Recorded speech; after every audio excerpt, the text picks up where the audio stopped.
السلام علیکم عزیز طلباء، کیسے آپ ٹھیک ٹھاک ہیں؟ امید کرتا ہوں آپ خیر و عافیت سے ہوں گے۔ اللہ تعالیٰ آپ پہ اپنا رحم و کرم ہمیشہ نازل فرمائے۔ لیکچر نمبر 30 ہے، سال اول اردو حصہ غزل۔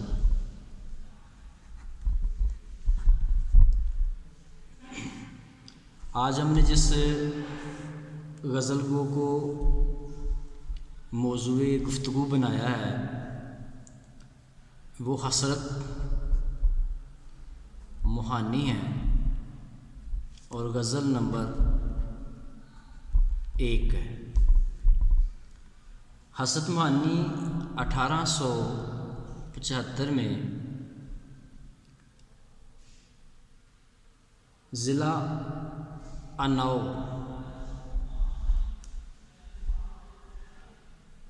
یو پی کے ایک قصبے موہان میں پیدا ہوئے، موہان،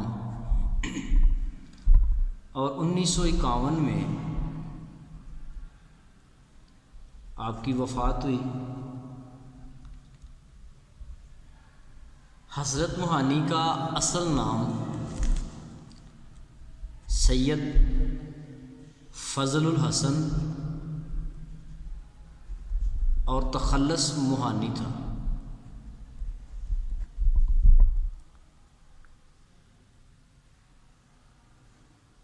علی گڑھ سے BA کیا اور دور طالب علمی ہی سے شعر و شاعری کرنے لگے۔ علی گڑھ میں سے BA کرنے کے بعد،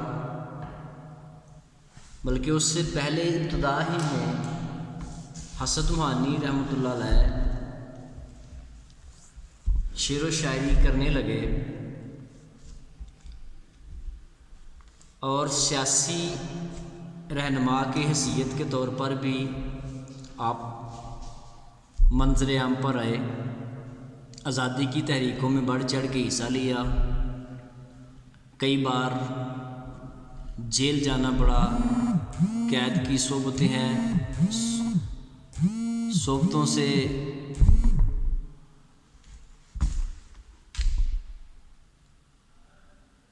قید کی صحبتیں بھی دیکھنی پڑی، سیاسی اور معاشی اور معاشرتی حالات کو بھی بڑی جواں مردی سے آپ نے برداشت کیا۔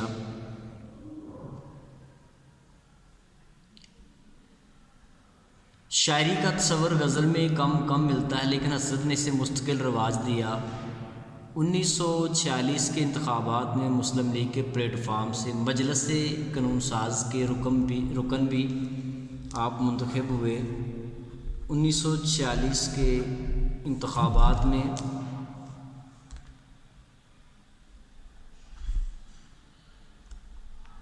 مجلس قانون سازی کے رکن منتخب ہوئے۔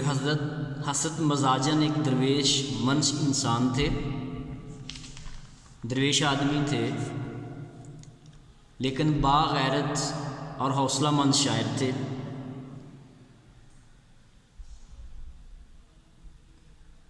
ان کی پہلی غزل جو کہ ہمارے سبق کا حصہ ہے، حسرت موہانی رحمۃ اللہ تعالیٰ علیہ نے شاعری میں نسیم دہلوی، غالب مصحفی اور نسیم دہلوی جیسے بڑے شعراء کی خوشہ چینی کی اور ان کے اثرات بھی قبول کیے۔ خود لکھتے ہیں،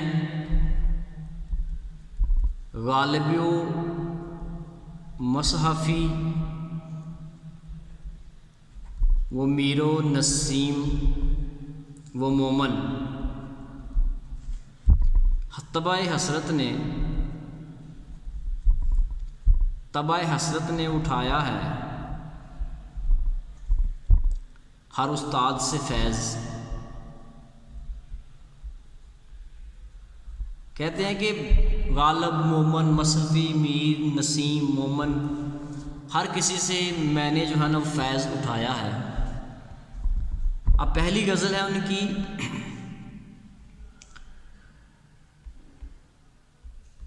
بلاتا لاکھ ہوں لیکن برابر یاد آتے ہیں۔ الہی ترک الفت پر وہ کیوں کر یاد آتے ہیں۔ بلاتا لاکھ ہوں، بہت کوشش کرتا ہوں بلانے کی، بار بار کوشش کرتا ہوں، برابر یاد آتے ہیں، مسلسل اور بار بار یاد آتے ہیں۔ ترک الفت کو چھوڑ دینا، الفت کو ترک کر دینا، دستکش ہو جانا، کیوں کر کیسے۔ اس غزل کے 3 اشعار کی تشریح کرتے ہوئے تشریح میں پہلے شعر کے بعد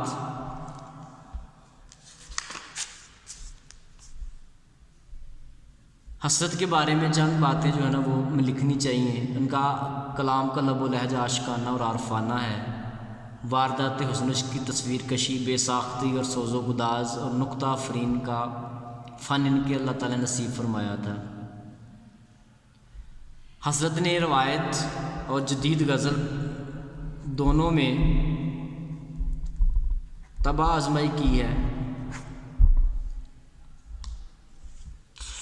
اردو شاعری کا روایتی محمود ہمیشہ سے ستمگر، بے وفا اور سنگ دل رہا ہے، جبکہ اس عاشق اس پر جان دیتا ہے اور وہ اس کے ظلم و ستم اور جور و جفا برداشت کرتا ہے۔ جب محبوب کی بے رخی اور بے نیازی آخری حدوں کو چھو لیتی ہے تو عاشق کے اندر ایک رد عمل پیدا ہوتا ہے اور وہ ایک طرح کی مایوسی میں محبوب سے ترک تعلق اور کنارہ کشی کا فیصلہ کر لیتا ہے۔ یہاں یہ بات سمجھ میں نہیں آتی کہ شاید تلک الفت کے باوجود محبوب کو بھولنے کی جدوجہد میں ناکام کیوں ہے، اور وہ جس قدر کوشش کرتا ہے محبوب کی یاد سے اس قدر زیادہ ستانے لگتی ہے۔ اس کا ایک سبب تو یہ ہے کہ محبوب کا تصور اس کے دل کی گہرائیوں میں پیوست ہو چکا ہے۔ پھر جب وہ اس سے دل سے نکالنے کی کوشش کرتا ہے تو دل نہیں مانتا، یعنی جذبہ عشق اتنا شدید ہے کہ ترک تعلق اور کوچہ الفت سے نکلنے کی دعاؤں کی گہرائیوں سے نہیں نکلتی، اور اس لیے وہ دعا قبول نہیں ہوتی، بلکہ بلانے پر وہ پہلے سے بھی بڑھ کر یاد آنے لگتے ہیں۔ حالی نے اسی مضمون کو اس طرح باندھا ہے: ہوتی نہیں قبول دعا ترک عشق کی، ہوتی نہیں قبول دعا ترک عشق کی، دل چاہتا نہ ہو تو زباں میں اثر کہاں، دل چاہتا نہ ہو تو زباں میں اثر کہاں۔ مطلب یہ ہے کہ اگر کچھ باتیں ایسی ہیں کہ جو ہم دل سے نہیں کرتے، یہی موہانی کا حال ہے کہ کیونکہ اردو شاعری کا جو غزل کا مرکز محبوب ہے، خصوصی روایتی شاعری کا بڑا حصہ محبوب کی بے رخی، بے التفاتی اور عاشق کی جان نثاری ہی پر مشتمل ہے۔ کبھی کبھی ایسا بھی ہوتا ہے کہ عاشق محبوب کے ظلم و ستم یا رکیبوں سے اس کی راہ و رسم دیکھ کر قطع طلب کر لیتا ہے اور اس کی یادوں کو ذہن کے نواح خانے سے کھرچ کر نکالنا چاہتا ہے، لیکن ایسا کرنا اس کے بس کی بات نہیں ہے۔ محبت کبھی کبھی سرد و مہری کا شکار تو ہو جاتی ہے مگر جاتی نہیں، یادیں لا شعور میں دب جاتی ہیں اور بے وقت پھر شعور میں آ جاتی ہیں۔ یہ شعر محبت کی نفسیات ظاہر کرتا ہے، یادیں حسین ہو یا تلخ، جب تک شعور میں رہیں مسرت انگیز یا غم انگیز ہوتی ہیں۔ غالب دل پھر طوائف کوئے ملامت کو جائے ہے، پندار کا صنم قدا ویراں کیے ہوئے۔ جب یہ تحت الشعور کے پردے سے چھن کر لاشعوری میں چلی جاتی ہیں اور عاشقیاں محبوب ان کو دانستہ بلا چکا ہوتا ہے تو کبھی اچانک پھر درد دل پر دستک دینے لگتی ہیں، کبھی خوابوں میں اور کبھی خیالوں میں۔ ایک مدت سے تیری یاد بھی آئی نہ ہمیں، ایک مدت سے تیری یاد بھی آئی نہ ہمیں، اور ہم بھول گئے ہوں تجھے ایسا بھی نہیں ہے۔ شعر نمبر 2 ہے: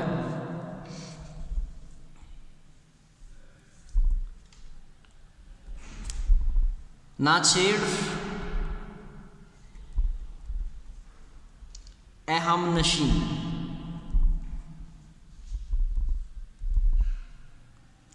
کیفیت صحبا کے افسانے، شراب بے خودی کے،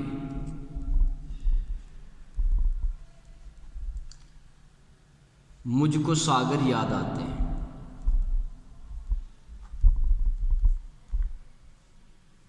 ساگر یاد آتے ہیں۔ شعر نمبر 2 ہے، نہ چھیڑ اے ہم نشیں کیفیت صحبا کے افسانے، شراب بے خودی کے مجھ کو ساگر یاد آتے ہیں۔ ہم نشیں ساتھی، دوست، پاس بیٹھنے والا، صحبا سرخ رنگ کی شراب، سرخ رنگ کی شراب،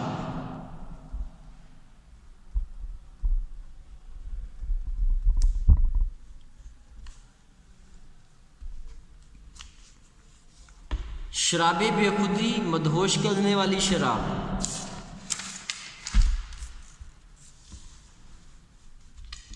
مدہوش کرنے والی شراب، شراب بے خودی۔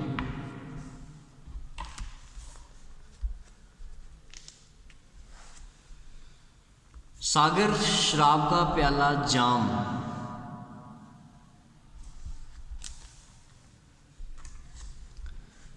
میرے دوست شراب کے نشے اور مزے کی بات نہ کرو، نہ چھیڑے ہم نشیں، ہے ہم نشیں نہ چھیڑ۔ اس طرح مجھے محبوب کی یادوں اور ان کی مخمور آنکھوں سے پینے کا دور یاد آ جائے گا۔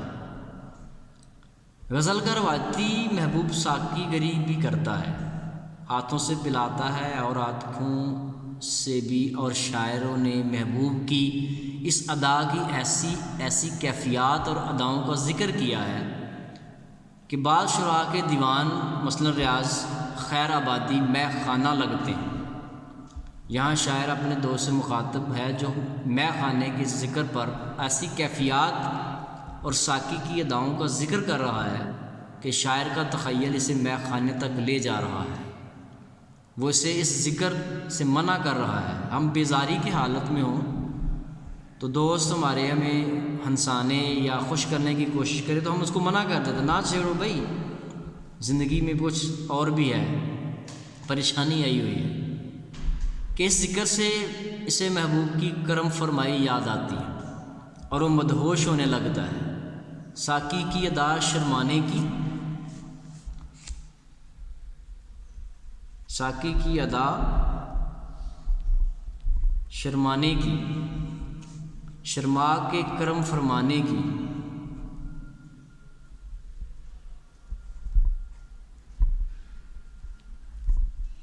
پھر لذت میں کھو جانے کی۔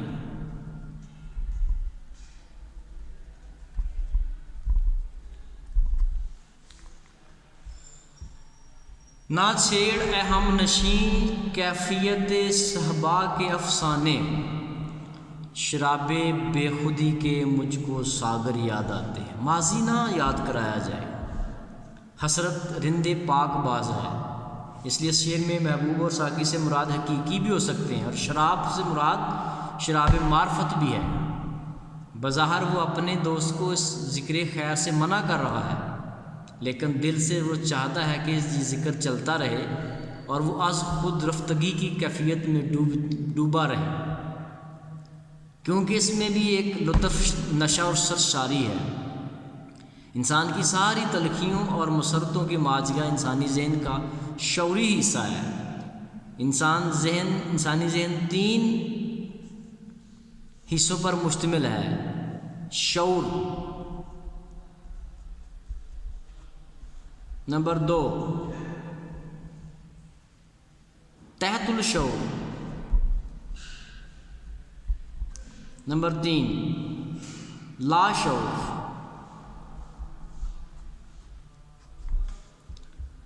اگر یہاں یادیں یا رویے تلخ ہوں تو بے چینی اور بیقراری بڑھ جاتی ہے، اور خوشگوار ہوں تو خوشکون رہتا ہے۔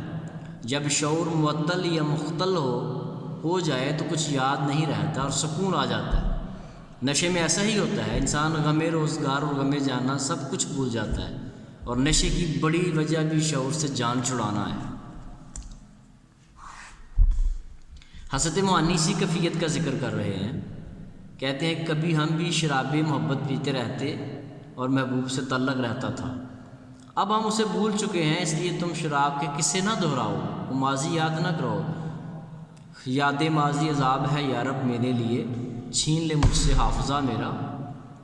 ہمیں وہ دن یاد آ جائیں گے جب ہم نے سب کچھ بھولنا چاہا اور خود فراموشی اختیار کر لی تھی، وہ جو محبوب آنکھوں سے پلا دیتا تھا وہ ہم یاد نہیں کرنا چاہتے، دیکھا کہ یہ وہ مست نگاہوں سے بار بار، جب تک شراب آئی کئی دور ہو گئے۔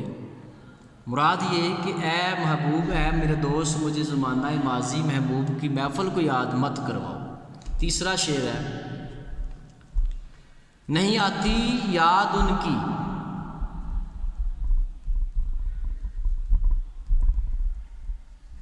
نہیں آتی یاد ان کی، مہینوں تک نہیں آتی، نہیں آتی یاد ان کی، مہینوں تک نہیں آتی، مگر جب یاد آتے ہیں، آتے ہیں تو اکثر یاد آتے ہیں۔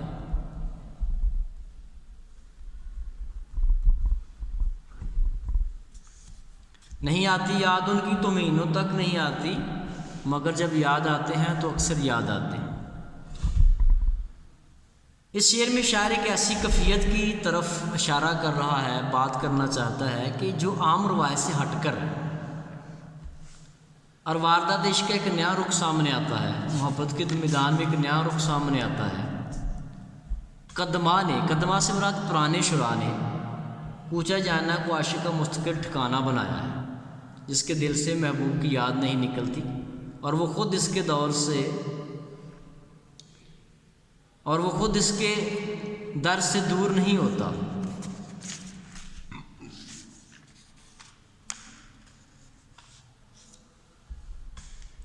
لیکن اب صورتحال کچھ یوں ہے کہ عاشق کو غم روزگار نے اس طرح گھیر رکھا ہے کہ اسے غم جانا کی فرصت ہی نہیں ملتی۔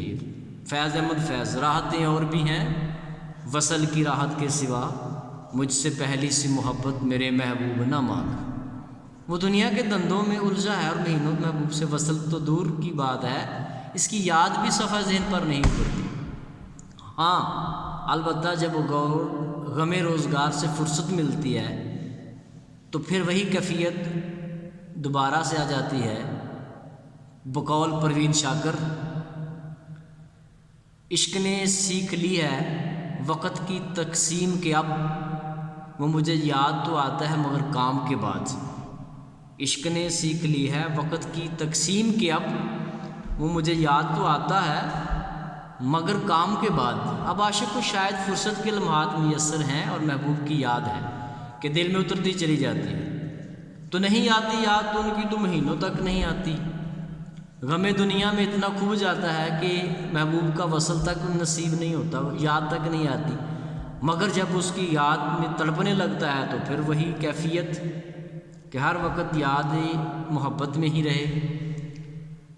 پھر خورشید رضوی نے کیا کہا ہے، کب نکلتا ہے کوئی دل میں اتر جانے کے بعد، اس گلی کی دوسری جانب کوئی راستہ نہیں۔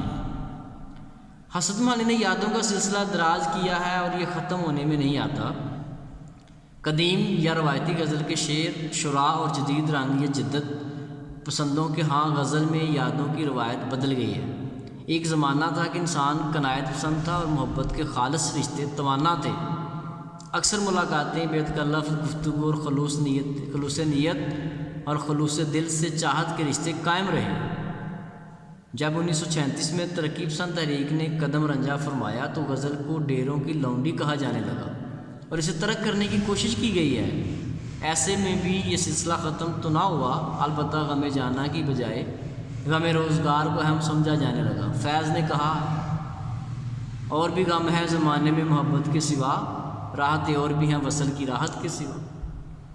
دن بھر تو میں دنیا کے دندوں میں کھویا رہا، جب دیواروں سے دھوپ ڈلی تو تم یاد آئے، یاد اس کی اتنی خوب نہیں میر باز آ جا، کیا کمال کر دیا میر نے، یاد اس کی اتنی خوب نہیں، میر باز آ جا، نادان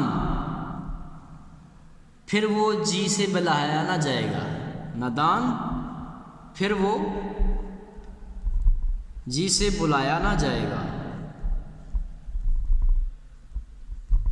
نہیں یاد آتی تو مہینوں تک نہیں آتی، مگر جب یاد آتے ہیں تو اکثر یاد آتے ہیں۔ شعر نمبر 4، حقیقت کھل گئی، حقیقت کھل گئی حسرت تیرے ترکے محبت کی،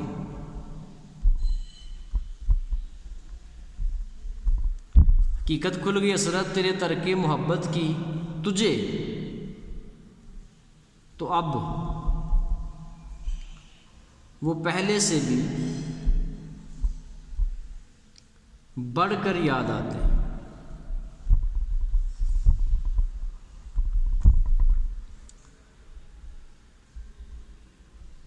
حسرت خود اپنے آپ سے ہی یہ استفسار اس نے کر دیا ہے، خود ہی جواب دے دیا ہے کہ بھائی جان آپ کی محبت کا جو بانڈا تھا نا، راز تھا، وہ پھوٹ چکا ہے، اب تم بچ نہیں سکتے۔ حسرت تیرے محبت ترک کرنے کے دعوے کی حقیقت آشکار ہو گئی ہے، تمہیں تو وہ پہلے سے بھی زیادہ یاد آتے ہیں۔ حالی نے غزل کے ایک شعر میں اس حقیقت کی طرف اشارہ کیا تھا، ہوتی نہیں قبول دعا ترک عشق کی، دل چاہتا نہ ہو تو زباں میں اثر کہوں۔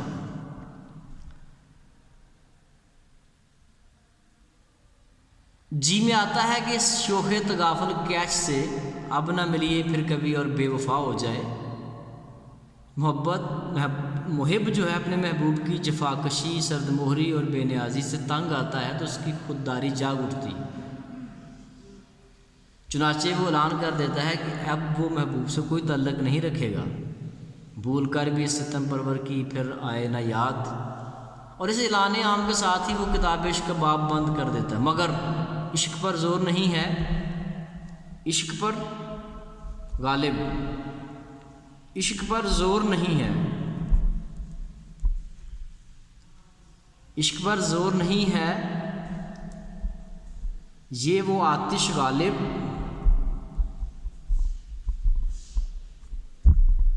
کہ لگائے نہ لگے،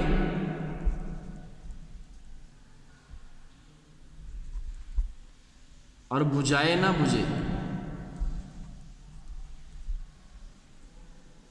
اور بجھائے نہ بنے، یہ وہ آگ ہے غالب کہ اس پر زور نہیں ہے، کچھ عرصہ تک وہ کھویا کھویا رہتا ہے، گریبان چاک کرتا ہے اور ٹھنڈی آہیں بھر رہا ہے۔ اس طرح یہ راز سب پر عیاں ہو جاتا ہے، محبت چھوڑ دی میں نے کا اعلان غلط تھا، بلکہ چاہت کی آنچ اور اب تو اور بھی زیادہ تیز ہو گئی، اب تو اسے محبوب پہلے سے زیادہ یاد آنے لگا ہے۔ اسی کیفیت کو شاعر نے بڑی خوبصورت پرائے میں یوں بھی ادا کیا ہے، روز کہتا ہوں بھول جاؤں اسے، روز یہ بات بھول جاتا ہوں۔ عشق و محبت میں دل سے کیے وعدے کی پاسداری مشکل ہے، قسمیں، وعدے، حتیٰ کہ توبہ سب ٹوٹ جاتے ہیں، بے قراری بڑھتی ہے اور توبہ ٹوٹ جاتی ہے۔ جامِ میں توبہ شکن، توبہ میری جامِ شکن، سامنے ڈیر ہے ٹوٹے ہوئے پیمانوں کے۔ جامِ میں توبہ شکن، توبہ میری جامِ شکن، سامنے ڈیر ہے ٹوٹے ہوئے پیمانوں کے۔ حقیقت کھل گئی حسرت تیرے ترک محبت کی، اب تجھے تو اب وہ پہلے سے بھی بڑھ کر یاد آتے ہیں۔ یہ تھا اسٹوڈنٹس حسرت معنی کی غزل کا لیکچر، میں امید کرتا ہوں انشاءاللہ آپ کو ضرور پسند آئے گا۔ اللہ حافظ۔